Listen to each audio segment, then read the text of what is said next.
Give the call to the member for Wills. Thank you, Mr Speaker. My question is to the Minister for Environment and Water. How is the Albanese Labor government's environmental approvals process helping turn Australia into a renewable energy superpower, and what approaches has the government rejected? Call to the Minister for the Environment and Water.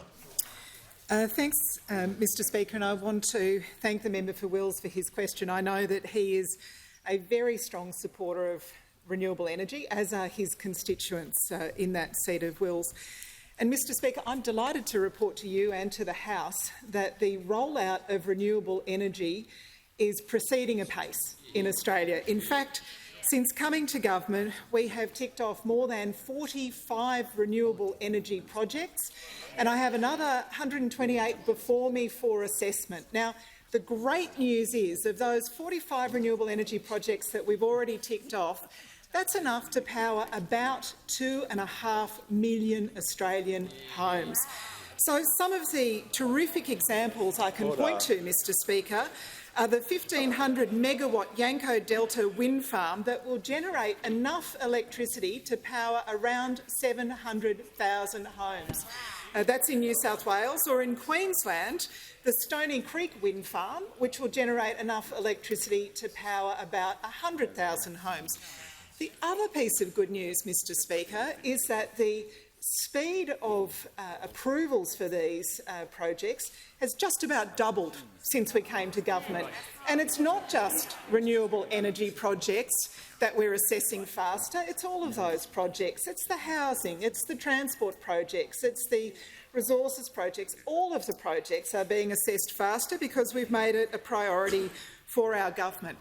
Mr Speaker, we know on this side that renewable energy is both cleaner and cheaper. Australians have worked that out. That's the reason that more than 3 million Australian households have solar panels on their roofs. And, Mr Speaker, I was asked about alternatives, and the only alternative we have from those opposite, we had 22 energy policies when they were in government, didn't land a single one.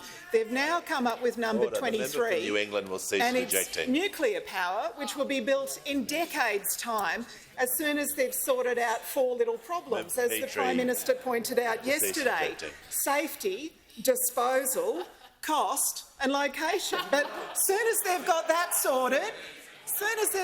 sorted, they'll be delivering those projects in the coming decades. Now, those opposite talk about cost of living pressures, and of course energy is one of those, for homes and for businesses. What kind of solution takes 20 years to deliver at a cost of $387 billion? The member for Cowper was yelling throughout that answer. I reminded him earlier in question time that he was on a warning. He may have forgotten it, but I haven't. He'll leave the chamber under 94A. If you're on a warning, you will definitely not yell during an answer. The Minister has the call. Thank you, Mr Speaker. I guess if I could ask a question, I'd say to the Leader of the Opposition, where will they go? How much will they cost? And how will you clean up after them?